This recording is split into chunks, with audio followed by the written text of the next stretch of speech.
Bonjour, bienvenue à notre chaîne YouTube Jeanne Forêt Santé. Aujourd'hui, nous allons parler d'un sujet très délicat. Il s'agit de comment arrêter de fumer.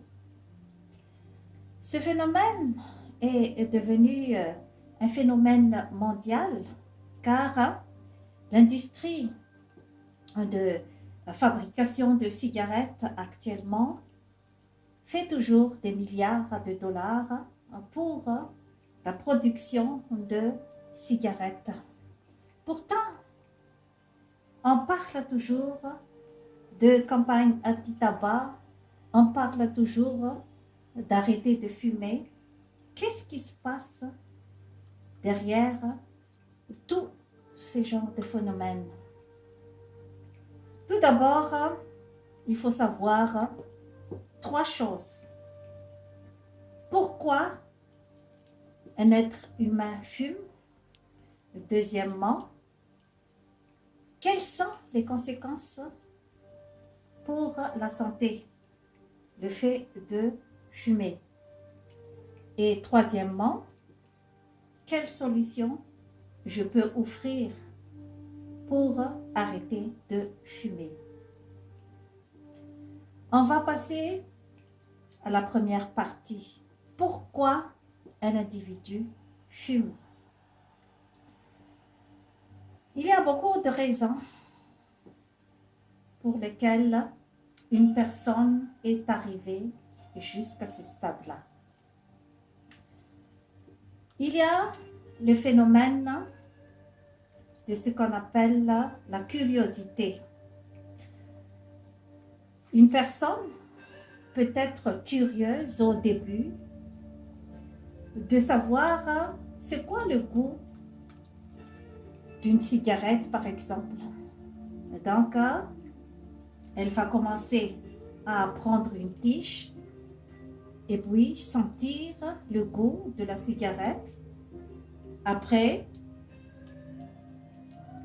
elle veut recommencer et recommencer encore. Et c'est à ce stade-là que va commencer le phénomène de la dépendance. Il y a une autre raison aussi pour quelqu'un de fumer, c'est-à-dire le sentiment d'appartenance. Le sentiment d'appartenance dans un groupe de jeunes, dans un groupe, par exemple, dans le travail, car le sentiment d'exclusion peut aussi amener quelqu'un à faire quelque chose qu'elle-même ne veut pas faire. Par exemple, si quelqu'un se sent exclu de la société, par exemple, exclu dans le milieu de travail ou exclu dans le milieu de l'école, il va chercher à s'intégrer dans un groupe et d'habitude, c'est le groupe des fumeurs qui sont le plus souvent avoir plus d'attiration pour ce genre d'individus qui se sent exclus. Il y a aussi le phénomène du mal-être, parce que quand on fait la promotion du bien-être, bien sûr que derrière le bien-être, il y a aussi ce qu'on appelle le mal-être. Et ce mal-être-là, ça peut venir de beaucoup de causes. Par exemple, le mal-être venant de la dépression nerveuse, le mal-être venant le mal de vivre. Il y a aussi, par exemple, la constipation. Ça peut donner un genre de mal-être chez quelqu'un. Quelqu'un ne va pas se sentir très bien quand il est constipé. Il y a aussi l'intolérance au gluten. Tous ces genres de choses peuvent entraîner la personne à fumer une cigarette parce que il pense que la cigarette va lui donner la sensation de bien-être ou la sensation du bonheur, car le fait de fumer la cigarette, car la cigarette contient une substance qui s'appelle nicotine.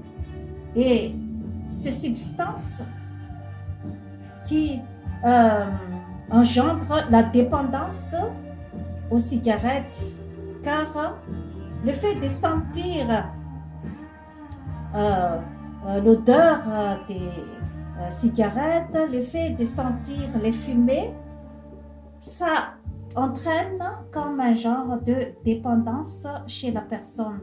Et le fait de fumer de la cigarette peut faire disparaître le genre d'ennui ou une sorte de mal-être chez un individu.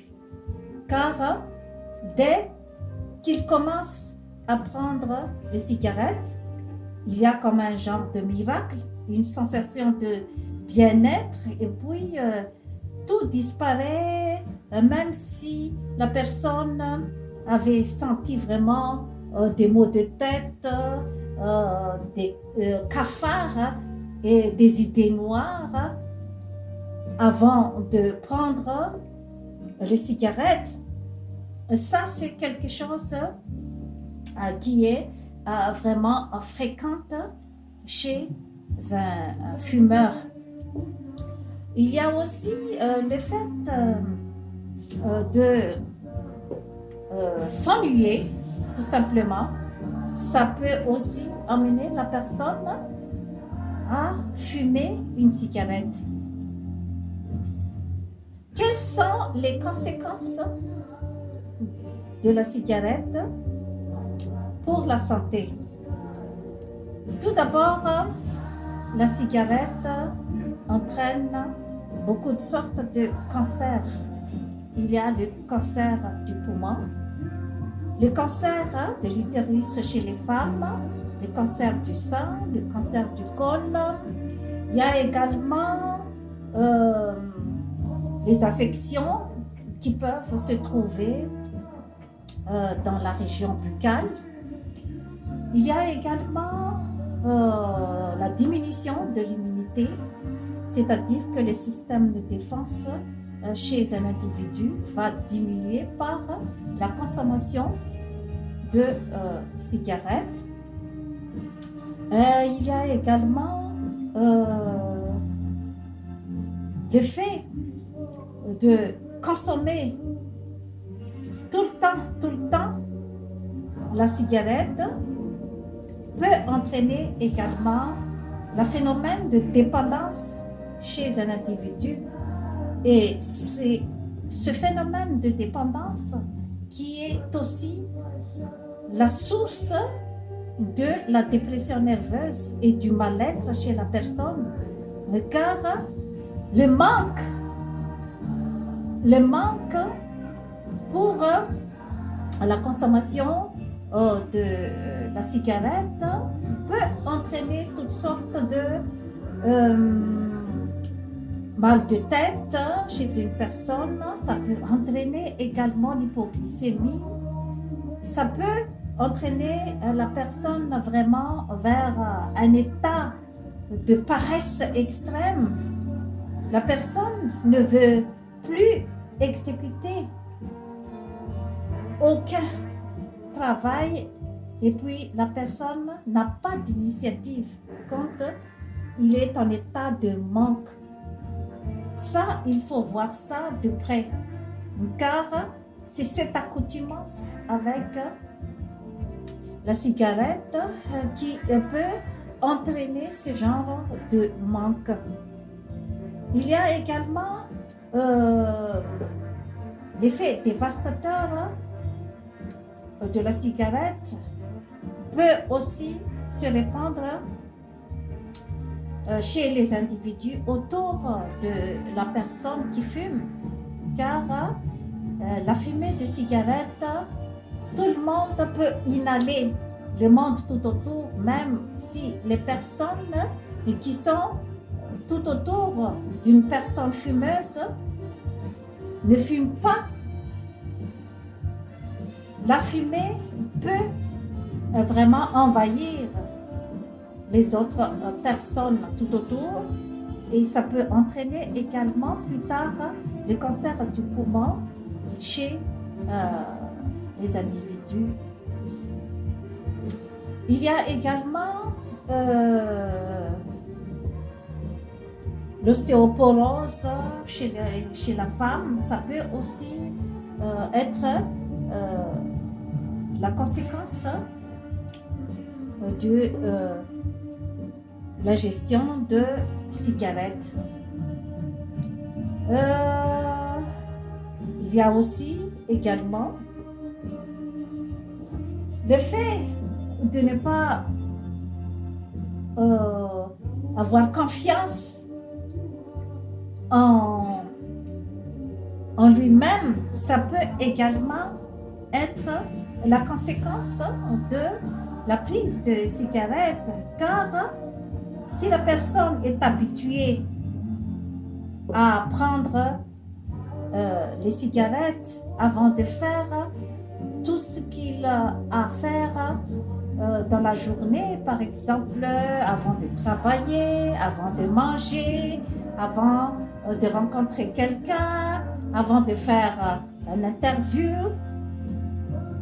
les fumeurs ont tendance à prendre une cigarette avant d'affronter quoi que ce soit. C'est-à-dire que c'est leur moteur de motivation en quelque sorte.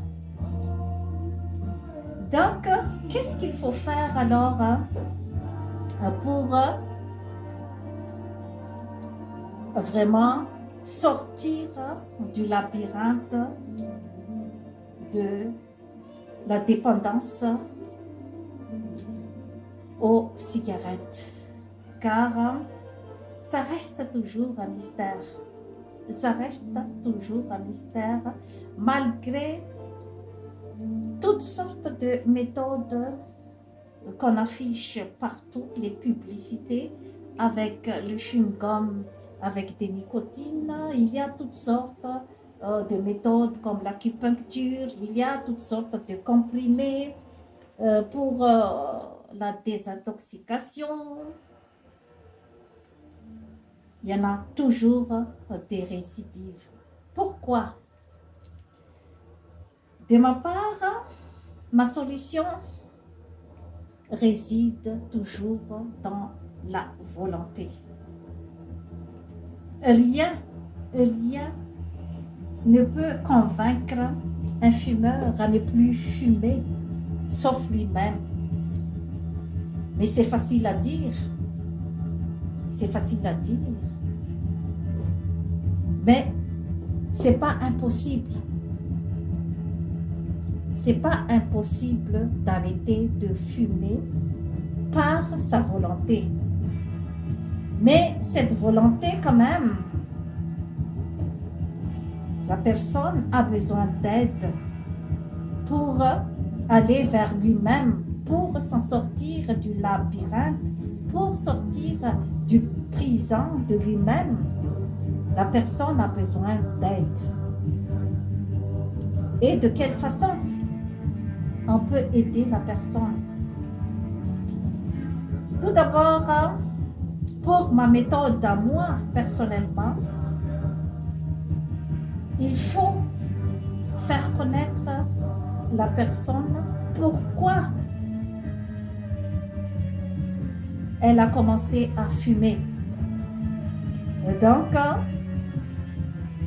il faut que la personne soit consciente pourquoi elle a commencé à fumer. Et puis, elle doit faire son historique. Elle doit raconter son anecdote. Pourquoi, la façon qu'elle est entrée là-dedans. Et c'est quoi l'avantage? L'avantage pour elle-même, car les personnes qui fument ne sont pas des idiotes. Ce sont des personnes, la plupart, ce sont des personnes intelligentes. Mais pourquoi ils sont rentrés là-dedans? La plupart du temps, c'est la personne n'a jamais pensé. La personne qui entre dans la cigarette, la plupart n'a pas pensé que ça va être comme ça l'état de la personne qui sont accros à la cigarette. La plupart n'ont pas imaginé dans quel état il va se retrouver quand il sera dans le prison de la cigarette. Mais c'est toujours après que la personne ne se sent plus très bien, car c'est comme un genre de prison, de cercle vicieux que la personne ne peut plus s'en sortir. Où est vraiment le problème? Le problème, c'est le désir qu'on ne peut pas vraiment contrôler. Le désir de fumer et de prendre une cigarette, c'est plus fort que la personne. C'est ça le problème. Et ce désir-là, c'est ça qui va guider sa vie. La personne n'est plus maître d'elle-même. La personne n'est plus maître de son destin. Il peut y avoir beaucoup des anecdotes autour de la dépendance à la cigarette.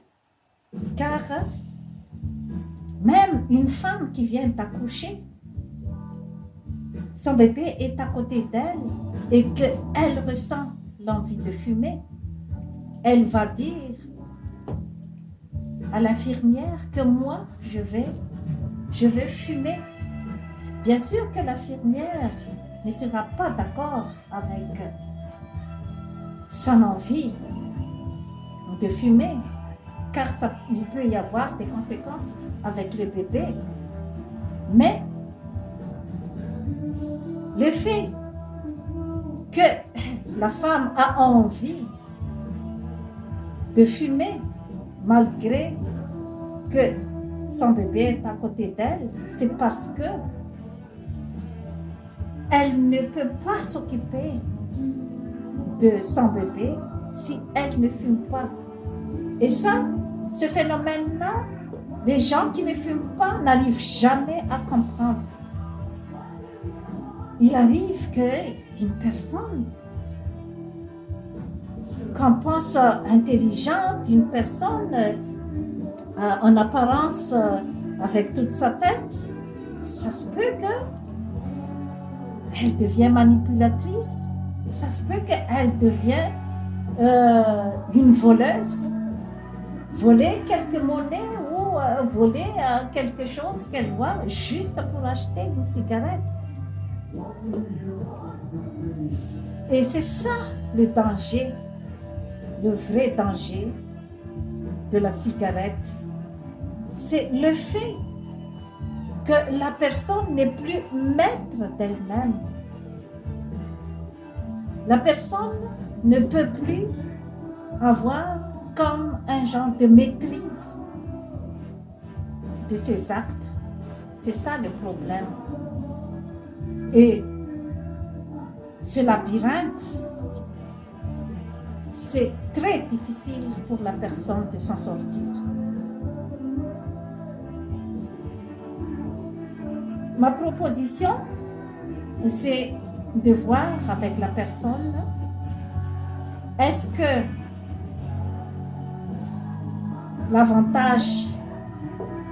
les avantages qu'elle tire avec le fait de fumer une cigarette par rapport aux dégâts, aux dommages que ça entraîne, parce que économiquement aussi, ça va aussi induire beaucoup de dépenses. Et ça va être aussi un problème pour la personne. C'est le cercle vicieux. Et il faut voir de près aussi combien un individu dépense chaque mois, par exemple, chaque année, pour la consommation de cigarettes. Et ça peut aller jusqu'à, pour les grands fumeurs, ça peut aller jusqu'à $10,000 par année. Alors qu'avec $10,000, on peut construire beaucoup de choses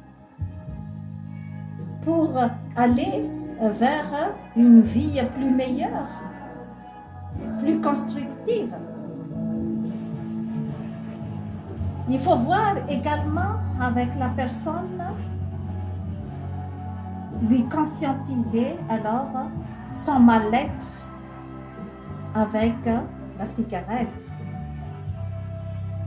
Car il y en a aussi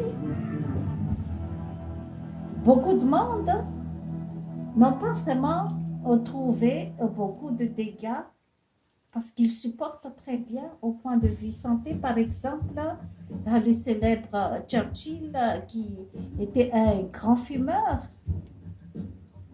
il était mort à l'âge de 85 ans. Mais est-ce que tout le monde est comme Churchill? C'est ça la question qui se pose. Ce qui fait que moi, personnellement, je fais toujours la promotion du bien-être. Je fais toujours la promotion de la santé et du bonheur. C'est ça que je répète ici à mes émissions sur YouTube.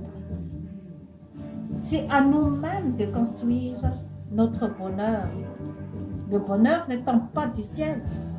C'est à nous de le construire chaque jour de notre existence.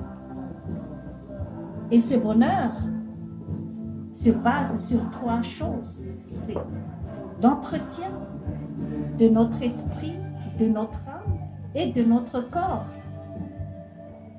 Car la chimie du corps peut influencer l'esprit et l'âme. La chimie du cerveau, quand ça ne va pas bien dans notre tête, ça peut également influencer aussi notre corps. Quand ça ne va pas bien, notre état d'âme, ça peut influencer également notre corps et notre esprit. C'est pour cette raison que je fais toujours la promotion de bien manger. Si on mange santé avec des fruits et des légumes, et puis avec une bonne base de protéines, manger plutôt des protéines d'origine végétale, en préférence par rapport aux protéines d'origine animale, par exemple les viandes de bœuf.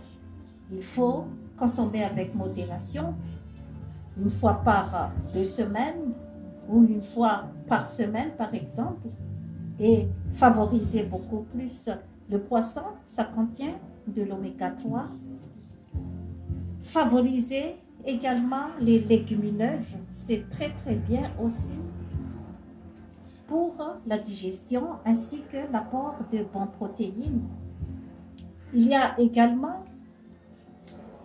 le fait de boire de l'eau chaque jour, au moins 1 litre d'eau chaque jour, ça peut éliminer les toxines de notre corps. Et puis,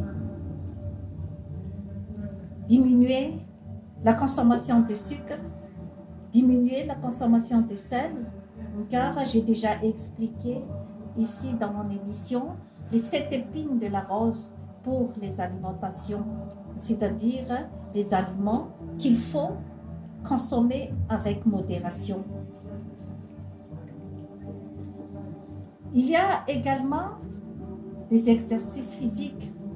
Les exercices physiques, ça aide également à entretenir nos muscles et puis ça aide à éliminer aussi les déchets, les toxines de notre corps et oxygéner nos cerveaux et ça aide également à faire sortir les gaz carboniques.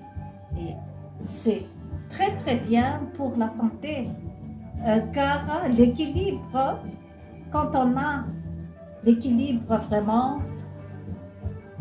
de la chimie de notre corps, ça va entraîner la sensation de bien-être.